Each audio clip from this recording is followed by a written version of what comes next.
They thought they'd get me declared incompetent by Monday, slide their names onto my accounts by Wednesday, and list my house by Friday. Instead, I signed the papers that made them forfeit every cent, right on camera. Before we dive deeper, don't forget to subscribe and drop a comment letting us know where you're tuning in from. My name is Walter Crane. I am 71 years old, a retired civil engineer, a widower, and a grandfather to two bright lights named Lily and Max. For 47 years, I was also Ruth's husband. She was the sort of woman who could walk into a room and change the air without saying a word. She had a way of making strangers feel like guests, and guests feel like family. When she died last winter, the warmth went with her, and the house, this stubborn, beautiful old house, grew quiet in a way that no radio or television could fix. We rebuilt this place twice, Ruth and I. Once after the children came along, when the walls seemed to shrink overnight and we decided the attic needed dormers and the basement needed a second exit. And again after the lightning strike of '98 that set the porch ablaze. That night, I remember standing barefoot in the driveway with a garden hose that was little more than a green ribbon against the flames. Ruth, calm as a saint, gathered photographs into laundry baskets while neighbors shouted at me to step back. In the weeks that followed, I sketched blueprints on the back of grocery receipts, and Ruth painted samples onto clapboards until she found the shade of cream she swore was closest to her grandmother's linens. Since she's been gone, I've tried to keep the rituals alive. I make tea for one in the same dented kettle that used to whistle for two. I talk to the backyard walnut tree more than a sane man should admit.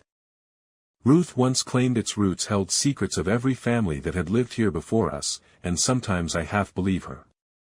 At night, I sit by the window and try to remember small things, which evenings Lily prefers noodles, and which evenings she will only touch strawberries. It is a game I play with myself, as if holding on to their habits will keep the house from hollowing out any further. I had thought the hardest part of growing old would be the silence. But I was wrong. The hardest part is learning that silence is rarely left alone for long, someone always finds a way to fill it with their plans. 3 months after Ruth's funeral, my daughter Julia pulled into the driveway with her husband, Owen. Julia was carrying a leather-bound binder, the kind that pretends to hold wisdom but usually holds someone else's control. Owen followed half a step behind her, polished shoes crunching on the gravel. He is what they call a wealth advisor, though I have come to understand that is less a profession than a performance. His kind takes ordinary words, trust, estate, incapacity, and twists them until they sound like favors instead of threats. They take grief and turn it into paperwork, loss and turn it into billable hours. That was the day they sat at my kitchen table and told me they only wanted to protect me. "Dad," Julia said, laying a hand over mine. Her fingers were cool, rehearsed. It was the kind of touch you give someone when you want to calm them before delivering bad news, not the kind of touch a daughter gives a father. "This is just estate planning. We're trying to protect you." Protect me. The words rolled around in my head like loose coins. Protect me from what, myself? Grief? Or the inconvenience of being alive longer than they budgeted? I opened the binder slowly, careful not to show my hand. The pages smelled faintly of ink and the stiff leather reminded me of contract binders from my working days, always neat, always official, always concealing traps. My name was there, bold as brass, Walter Crane, grantor. Below it, Owen's name as successor trustee, typed so confidently it looked like it had been sitting there for years. I flipped further and found the first crack in the pretty facade. Distribution schedules. Neatly outlined. Everything funneled to Julia and my son Nathan in 2 neat tranches, upon incapacity, and upon death. I stared at those words, my pulse steady, though my hand itched to close the book and shove it back at them. Incapacity. Death. Neatly labeled drawers for my life. I cleared my throat instead, keeping my voice mild. Why 2? Probate avoidance, Owen answered before Julia could speak, his tone smooth, rehearsed, professional. His words slid across the table like oil on water. Also, if anything happens, we can step in immediately. Step in. I had built bridges my whole career.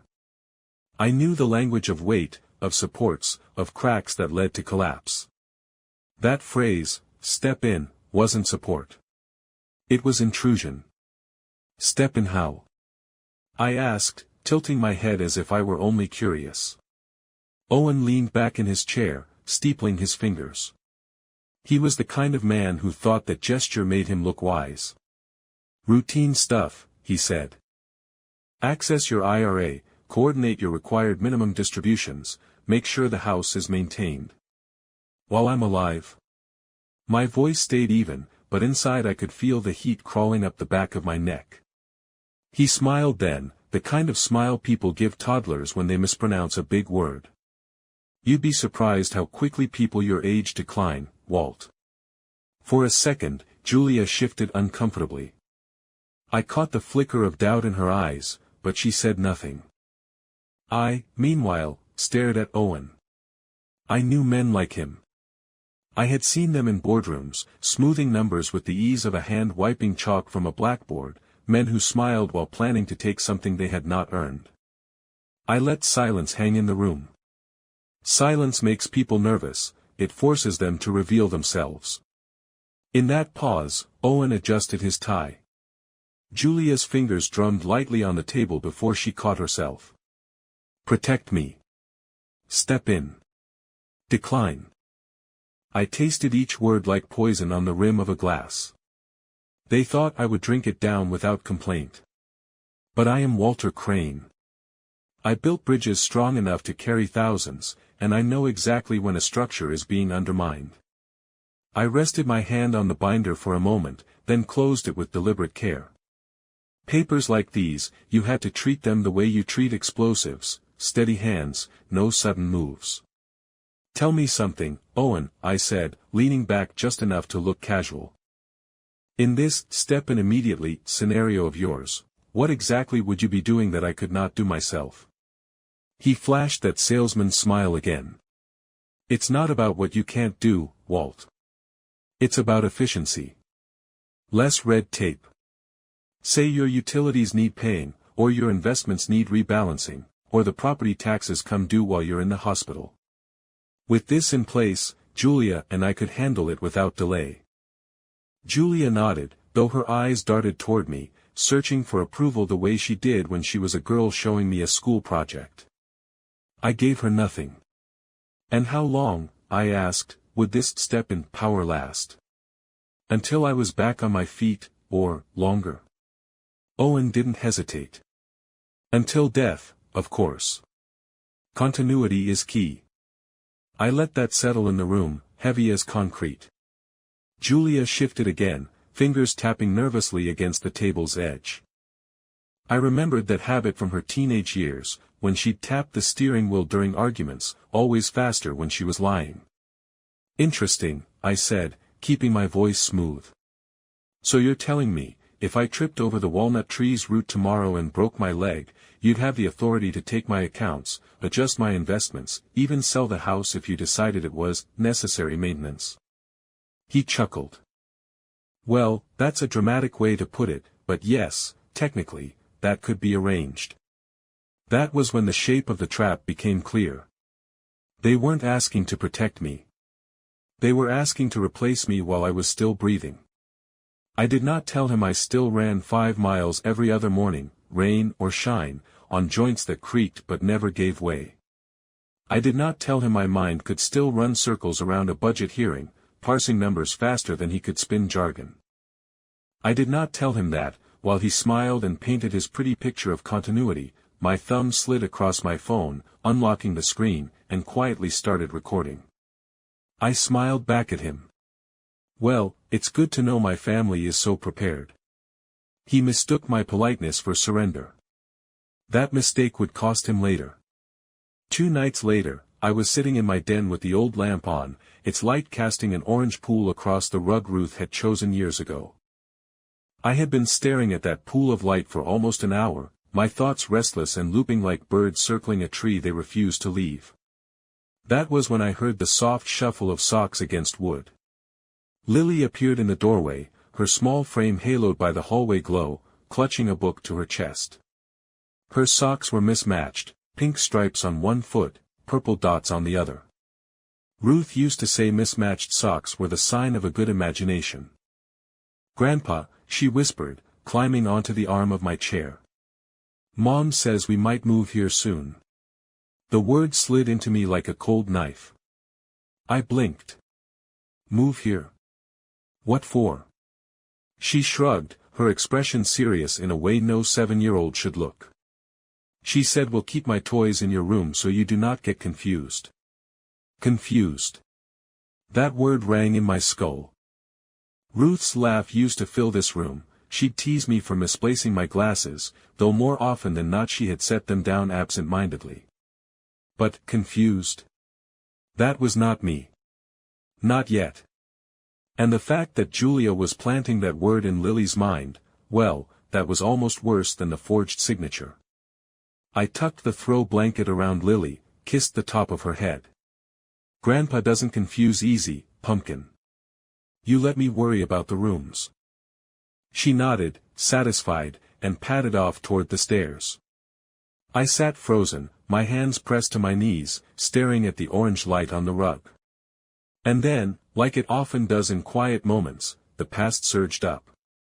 I remembered when Julia was not the kind of woman who rehearsed lies through her daughter. She was once a girl in overalls who followed me into the garage while I fixed the mower, asking if she could hand me tools. I remembered Nathan as a boy, asleep in the back seat on the drive home from baseball practice, his head bumping against the window with every turn. Back then, they trusted me with everything, their scraped knees, their bedtime stories, their small worlds.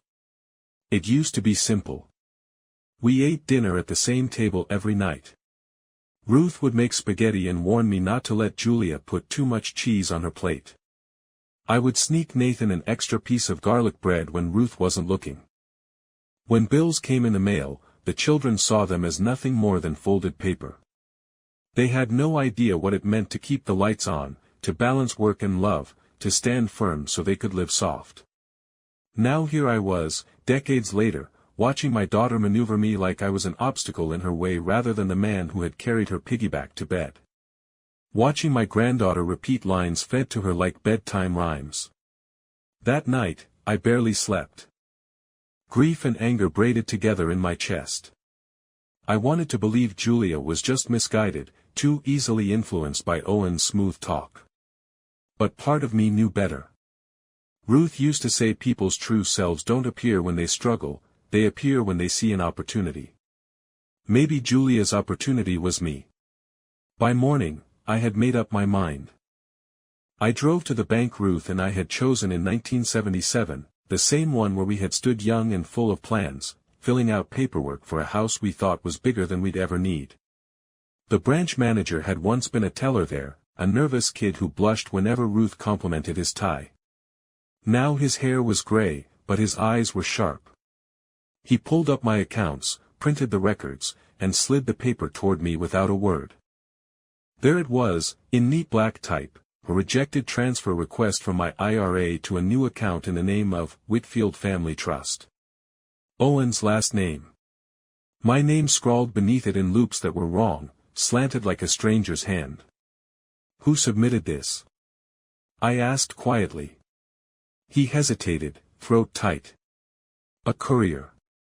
We flagged it, signature didn't pass. I folded the paper, slid it into my jacket pocket. My face didn't change, though inside it felt like something in me had snapped, not broken but hardened. I thanked him and walked out into the cold air. My next stop was the doctor's office. I'd like to schedule a neuropsych evaluation, I told the receptionist. She hesitated. Are you feeling anxious, Mr. Crane? No, I said, steady as concrete. I am thorough. But as I hung up, a part of me burned with shame. That my own daughter, my own flesh and blood, had cornered me into proving to the world that my mind was still mine. The neuropsych appointment was set for the following Tuesday. 5 days away. 5 days in which I had to keep smiling at Julia when she called, keep nodding politely when Owen sent me links to articles about planning ahead, and keep breathing steadily when I tucked Lily and Max into bed during their weekend visits. The days stretched long. I found myself pacing the hall at night, my hand brushing the wainscoting Ruth had painted 30 years earlier. She chose morning fog for the color, but to me it always looked like soft blue chalk. She used to tease that if I walked the halls enough, I'd wear a groove into the wood like a train track. Maybe she was right. I kept hearing Lily's voice in my head. So you do not get confused. Each time it replayed, it made me both angry and afraid. Angry that Julia had primed her daughter with that story. Afraid of what would happen if Julia said it often enough. Children believe what they are told. One day, Lily might not remember me as the man who taught her to whistle through an acorn cap. She might remember me as the doddering old man who lived in the house she inherited. The morning of the appointment, I ironed a shirt. It felt ridiculous, who irons at 71? But Ruth always said first impressions could set a tone that lasts longer than people admit. I wanted those doctors to see me not as a patient but as a man who had built highways, managed crews, carried a family. The tests were almost laughably simple. Count backward by sevens. Draw a clock. Name the current president. I felt like asking them to hand me a set of blueprints so I could calculate the load capacity of a suspension span, just to speed things along. But I played their game, steady and polite. When I finished, one of the doctors glanced at the other, then smiled at me in a way that reminded me of Ruth's small nods of approval. "Mr. Crane," she said, "your results are well within normal range. You're sharp as ever." I nodded, though I did not tell her the real reason I had come. I wasn't there to prove myself to strangers. I was there to build an unshakable record. I knew Julia and Owen. They weren't finished. And sure enough, I didn't have to wait long. 2 days later, when I returned from a run, there was a thick envelope in my mailbox. My last mile still clung to my legs as I tore it open on the porch. Inside was a draft petition, never filed, not yet, from the county court. My name was there, again. This time, under respondent. Petitioner, Julia Whitfield. Supporting affidavit, Owen Whitfield, financial advisor. Attached, a letter from a concierge doctor I had never met, stating I had exhibited confusion and should not be left to manage complex financial matters without family support. I sat down hard on the porch step, the papers limp in my hands. The afternoon sun cut across the lawn, lighting up Ruth's marigolds. She had planted them because she liked to see small suns blooming even when the sky was gray. My chest tightened. She wasn't here to see this. Wasn't here to fight them off with that stubborn fire she carried even on her sickest days. I took a long breath, folded the papers back into their envelope, and set them on my lap. For a moment, doubt gnawed at me. Maybe Julia was just afraid. Maybe she truly believed she was helping. Maybe Owen was feeding her fears until she believed them as truth. And then I remembered the forged signature. The whisper to Lily. The smug smile when Owen told me how quickly men my age declined. No. This wasn't fear. This was greed wearing fear's mask. That night I spread the documents across my kitchen table, the same table where Ruth and I once argued about nothing bigger than whether Nathan should play soccer or baseball. I traced each word with my finger, every clause, every phrase. They were building scaffolding around me, planning to step in, to claim control.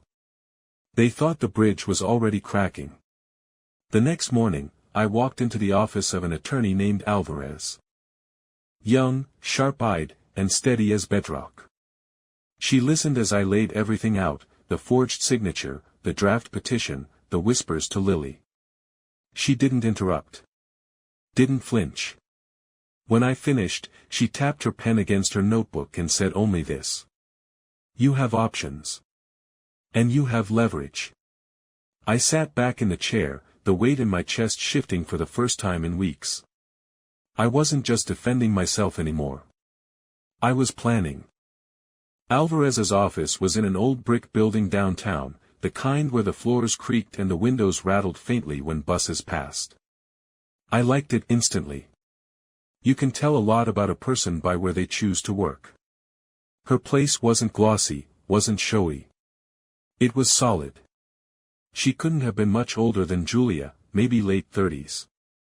Dark hair pulled back neatly, glasses she didn't fidget with, and a way of listening that reminded me of Ruth when she was grading papers at the kitchen table, full attention, no wasted words. I laid it all out, the binder, the transfer attempt at the bank, the Whitfield Family Trust, the conversation with Lily that still made my chest ache, and finally, the petition with my daughter's name stamped on it. The words scraped on the way out. By the end, I could feel my throat tightening, the way it does when a man refuses to cry but the weight insists anyway. Alvarez didn't interrupt. She sat with her hands folded, letting the silence settle when I was finished. Then she leaned forward, her voice calm, almost steady enough to cool the burn inside me. "Mr. Crane," she said, "you're not losing your grip. You're seeing clearly. This isn't about protecting you. This is about control. Control." That word rang true. Ruth and I had built a life around trust and effort, and now my own daughter was treating me like a problem to be solved, not a man who had raised her. "What do I do?" I asked. My voice surprised me. It sounded older than I felt. Alvarez tilted her head.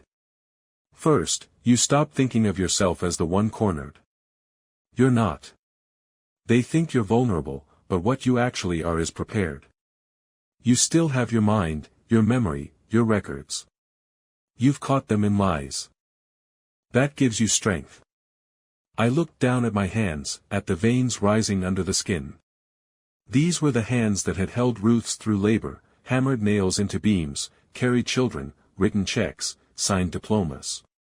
They did not shake. Not yet. "They're my family," I said quietly. "And family can be the ones who cut deepest," she replied without hesitation.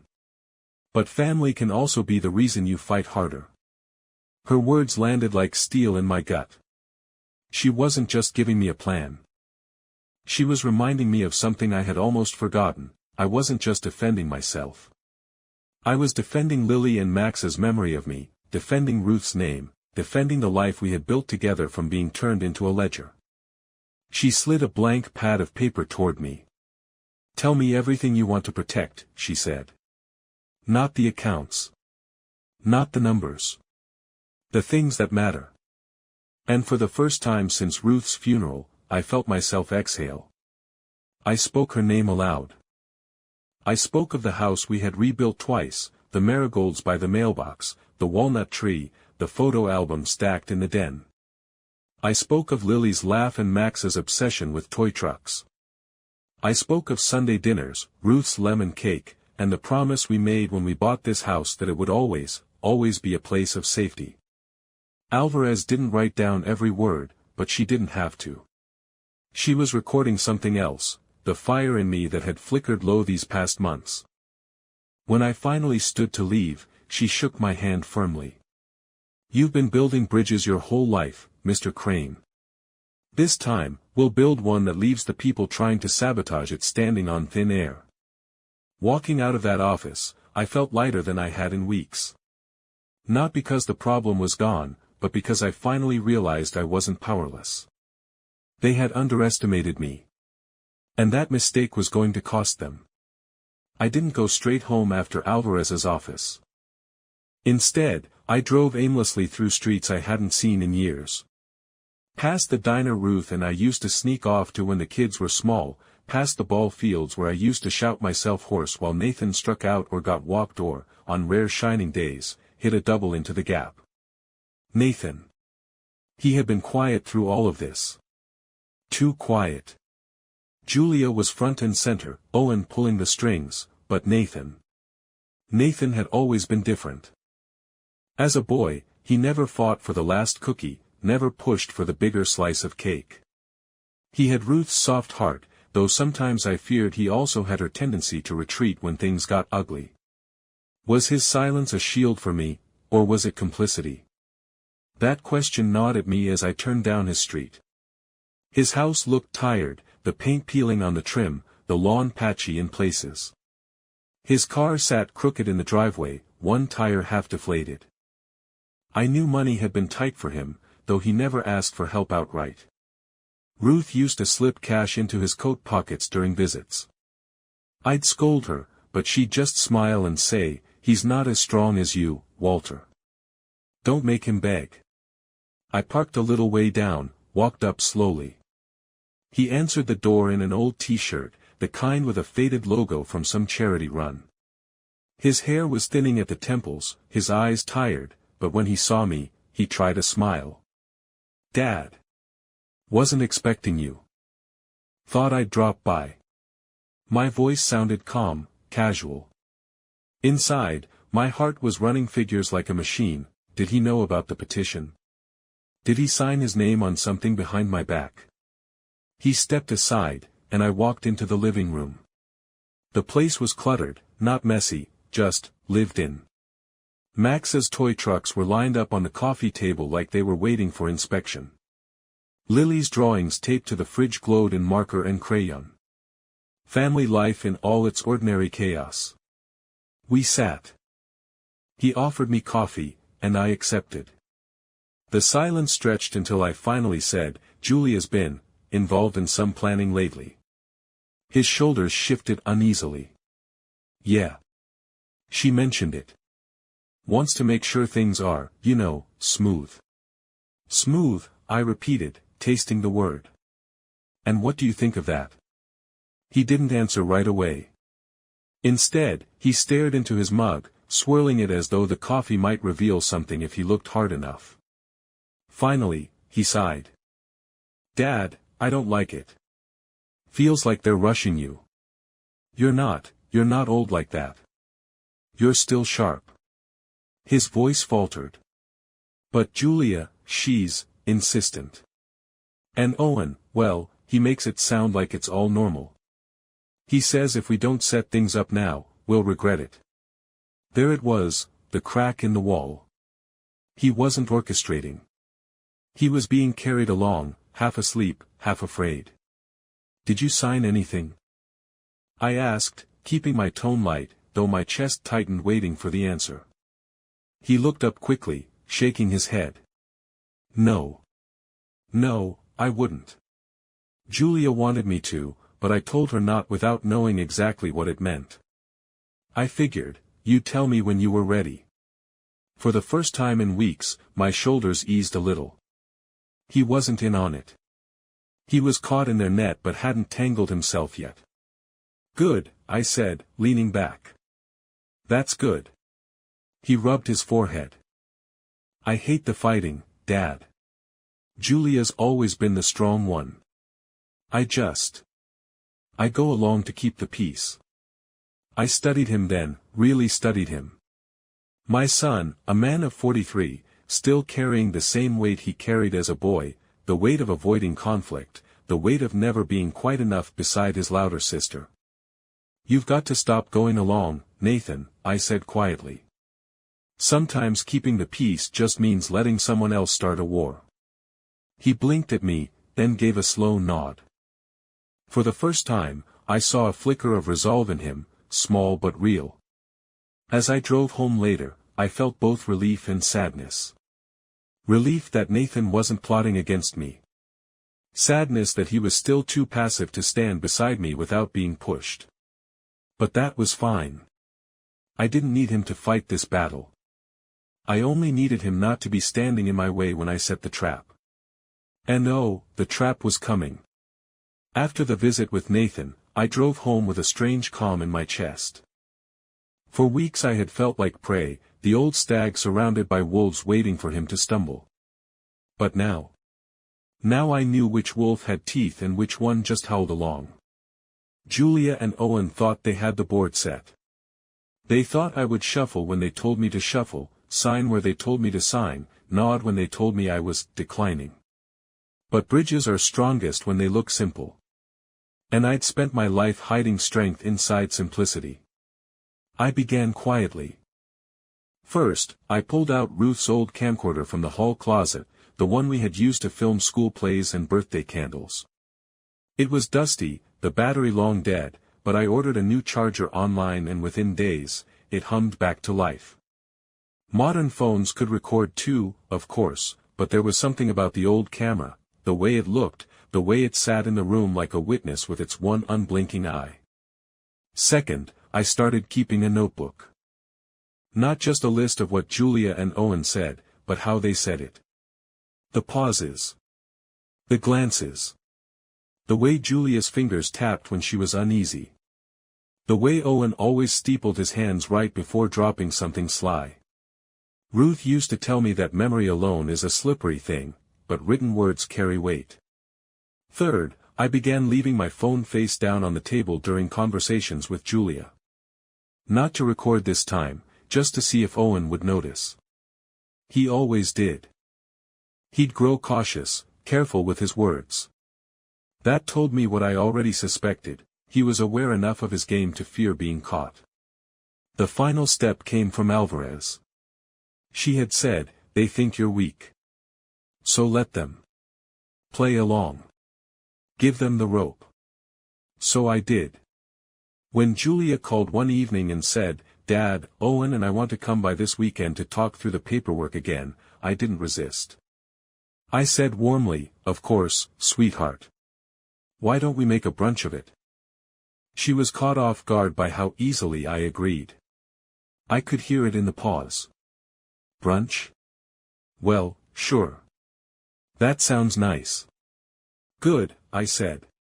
Bring Nathan, too. I'd like everyone to be here. The silence stretched a second too long before she said, "Of course. That's a good idea." After the call, I stood in the quiet kitchen, the phone still warm in my hand. My heart was beating hard, not with fear this time, but with something sharper, cleaner. I pulled down Ruth's recipe box from the cupboard. It was an old wooden one, filled with her handwriting: lemon cake, Sunday roast, blueberry muffins with too much sugar. I opened it, and for the first time since her funeral, I didn't feel crushed by her absence. I felt guided.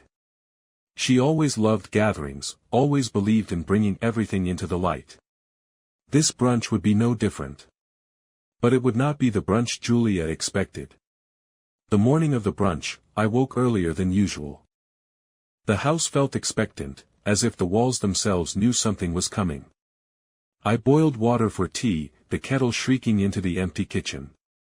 I let it scream a few seconds longer than I needed before pulling it off the flame. Ruth would have scolded me for that. "You'll wake the neighbors, Walter," she used to say. But the house was too quiet now, and I almost wanted the whistle to carry through the rooms, just to remind me this place still had a heartbeat. By 8, I was already in the garden, clipping fresh marigolds from the patch Ruth had planted by the mailbox. She always said they looked like small suns, cheerful and defiant. I arranged them in a vase at the center of the dining table. That table had seen everything: birthday cakes, school projects, late-night tears, Ruth's laughter echoing as she topped up someone's plate. Today, it would see something else entirely. I set out the dishes methodically. Plates with the faint blue trim Ruth had insisted on buying at a yard sale 40 years ago. Glasses that had survived every move and every grandchild's sticky fingers. Silverware polished until I could see my reflection in it. I wanted no one to say later that this gathering was anything less than formal, deliberate, unforgettable. Then I brought out the old camcorder. Its battery light blinked green, steady. I placed it on the corner hutch where it could see the whole table. Not hidden, no, that would defeat the purpose. Just quietly there, like a silent guest. At 9 sharp, the knock came. My attorney Alvarez arrived first. She wore no suit today, just a dark blouse and a calm expression, but I could feel the gravity she carried. Behind her came Ms. Duffy, the notary, and Saunders, the court reporter, lugging his machine in a plain case. "Everything's ready?" Alvarez asked quietly as I led them in. I nodded. "We're not here to fight them with volume. We're here to hold up a mirror. They each found their seats, calm, professional, as if they had attended 100 such ambushes before. At 9:20, Nathan's car pulled in. He shuffled in with Lily and Max orbiting around him, carrying toy trucks and a crayon drawing they wanted to give me. My chest eased at the sight of them. He looked uneasy, but he met my eyes and gave a small nod. That was enough. Then, right on the dot of 9:30, Julia's SUV rolled up. Owen got out first, straightening his tie before he even closed the door, binder tucked under his arm like a trophy. Julia followed, carrying a dish of fruit as if to soften the edges of what she was about to attempt. I opened the door before they knocked. Come in, I said, warm as any Sunday morning. Inside, they stopped short when they saw Alvarez, the notary, and Saunders setting up. Owen's smile froze in place. Julia blinked rapidly, her fruit dish wobbling slightly in her hands. What's this? She asked, her voice pitched too high. Brunch, I said smoothly, taking the dish from her and setting it down. A family brunch. With witnesses, so there's no confusion. Silence fell like a weight. Nathan glanced between us, wide-eyed. Lily and Max tugged at his sleeves, asking if they could play in the den. He nodded quickly, ushering them away, grateful to be out of the blast zone. I gestured toward the table. Shall we sit? Julia hesitated. Owen didn't. He slid into the seat directly across from me, his binder landing on the table with a confident thud. He steepled his hands, already performing. But the stage was mine. We sat. Plates clinked faintly as Alvarez passed the fruit bowl down, Saunders' machine clicked softly as he tested the keys. To anyone walking by outside, it might have sounded like a perfectly ordinary Sunday gathering. Inside, the air was tight as a bridge cable pulled to its breaking point. Julia busied herself with napkins, her hands moving too quickly, too deliberately. Dad, she began brightly, this looks lovely. You didn't have to make such a fuss. I smiled. For family. Always a fuss. She laughed a little too loudly. Owen didn't laugh at all. He was studying the camcorder on the hutch. Recording? He asked, his voice smooth, but his eyes sharp. Of course, I said, spearing a piece of melon. Family history. These days, the children grow so fast, I like to keep the memories. That earned me a look from Alvarez, just the barest flick of her eyes, but I caught it. You're playing it well, it said. Nathan cleared his throat. So, how's everyone been? His words fell flat, an offering to fill the silence. Julia jumped on it. Oh, busy, busy. The kids have dance, and Owen's clients keep him running ragged. Honestly, Dad, I don't know how you ever managed retirement. I'd go mad without a calendar full of things to do. I chewed slowly, swallowed, and said, I keep myself occupied. The walnut tree keeps me company. She gave a brittle smile, but Owen leaned forward, lacing his fingers. Walter, he said, dropping the pretense of small talk. We should really go over the trust again. You'll see it's all straightforward. It's just about easing the burden down the road. I raised my eyebrows. Burden? Is that what I am now? Julia flinched. No, Dad, that's not what he means. He just. I know what he means, I said softly, setting my fork down. The room stilled. Nathan looked at his lap. Alvarez's pen hovered over her pad, waiting. I folded my hands on the table and fixed Owen with a level stare. You see, I've spent my life studying weight. Steel, concrete, cables, all of it designed to carry what presses down. I know what holds. I know what fails. And what you've brought me, Owen, isn't support. It's load-bearing language designed to collapse the moment I stumble. His smile faltered, but only slightly. You're misinterpreting. No, I cut in. I am interpreting just fine. I reached down beside me, lifted the envelope I had brought from the bank, and laid it carefully on the table. 2 weeks ago, someone tried to move my IRA into an account called Whitfield Family Trust. Signature forged. Loops wrong. Slant off. Sloppy work. Julia's breath hitched. Dad. I slid another paper on top. And then, this little gem arrived in my mailbox. A petition. Unfiled yet, but ready. Your name, Julia. His affidavit, Owen. And a doctor I've never met claiming I'm confused and incapable. The color drained from Julia's face. Nathan's head snapped up, eyes wide. Owen's hands unclasped slowly, flattening against the table. For a moment, the room was utterly still, the only sound the faint clatter of Saunders' machine recording every word. Then I leaned forward, voice calm but cutting. So before we eat another bite of fruit, why don't you both explain to me why my own children are preparing to inherit me while I'm still breathing? The hammer had fallen. Julia's hand shot to her mouth, fingers trembling against her lips. Her eyes darted between me, the papers, and the silent camcorder on the hutch. Dad, she stammered, it's not what you think. We were just protecting me? I asked, keeping my voice steady. That was the line, wasn't it? Owen leaned in, his tone low, controlled, the way a man talks when he's trying to pull a meeting back on track. Walter, you're misunderstanding the purpose of these documents. Everyone does this. It's about efficiency, about. I slapped the table once, not hard, but sharp enough to make the silverware jump. Do not lecture me about efficiency. I have balanced budgets larger than you will ever touch. I've kept crews alive while we poured concrete in the dead of winter. And in all those years, never once did I forge another man's signature to make my job easier. Owen's face paled. His jaw tightened, but he forced a smile. Forgery is a serious accusation. Do you have proof? Proof. I leaned back, folding my arms. Mr. Saunders, would you please mark as Exhibit A the custodian's fraud notice on the attempted transfer request?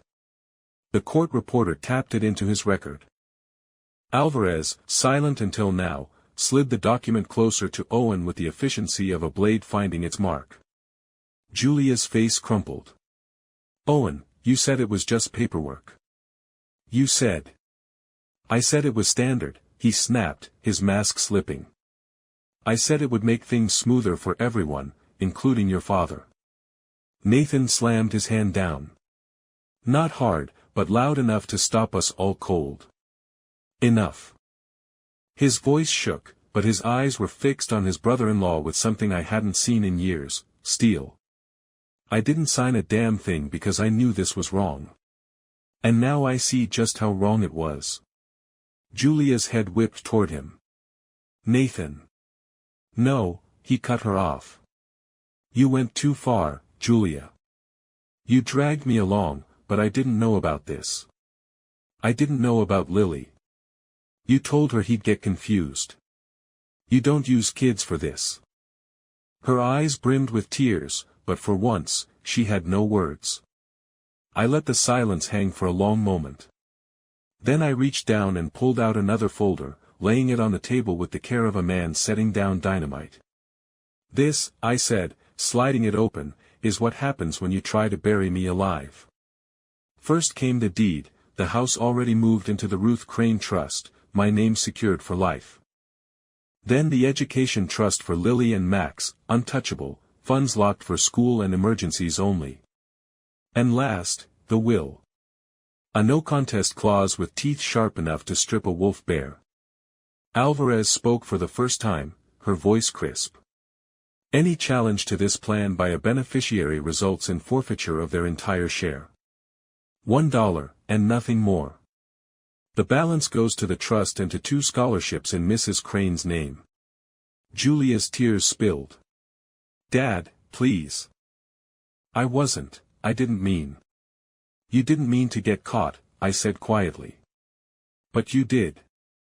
And now, if you so much as breathe on these documents in court, you'll walk away with $1. Maybe you and Owen can split it. Owen shoved back his chair, his face twisted. This is entrapment. It's manipulation. No, I said, my voice firm, steady as a span of reinforced steel. This is me reminding you who built this bridge. You tried to inherit me while I was still breathing. And you thought I'd go quietly. Nathan leaned forward, his voice low. Dad. I'll stand by this. Whatever you need. For the first time that morning, I felt something loosen in my chest. Ruth would have been proud. I looked at Julia. Her tears dripped onto the table, staining the paper napkin beneath her hand. She opened her mouth, closed it, then whispered, I'm sorry. I studied her face, the girl I once carried on my shoulders, now a woman who had tried to cut me out of my own life. And though part of me ached, part of me hardened too. I believe you're sorry, I said. But sorry doesn't undo what you tried to do. The trust stays. The will stays. And from now on, you don't touch a single piece of my life without permission. The silence that followed was thick, broken only by the clatter of Saunders' keys. Owen pushed back from the table and stormed out, binder clutched like a lifeline. Julia followed, sobbing softly. Nathan stayed. He sat back down and reached for a slice of melon, his hand shaking. You did what you had to do, Dad, he said. I exhaled slowly, staring at the marigolds in the vase. Bright, defiant, small suns against the storm. For the first time since Ruth's death, I felt steady again. The bridge would hold. Weeks passed. The air around the house grew lighter, as if the walls themselves had exhaled after holding their breath too long. Owen's name started surfacing in whispers. A complaint with his licensing board. A review of his client practices. He still carried that leather binder, I was told, but now it seemed heavier in his hands. Julia called once, then twice, voice trembling each time. She apologized, then tried to explain, then apologized again. I didn't slam the door, but I didn't open it wide either. Forgiveness, I decided, was something she would have to earn, not borrow. Nathan came every Sunday, Lily and Max tumbling through the front door with their drawings and toy trucks. We planted more marigolds together, a whole row beneath the mailbox. Ruth would have liked that. One evening, as the sun dipped low, Lily climbed onto my lap and asked, Grandpa, will you ever forget who I am? I hugged her close, kissed the crown of her hair. Never, pumpkin, I said. Not as long as this heart beats.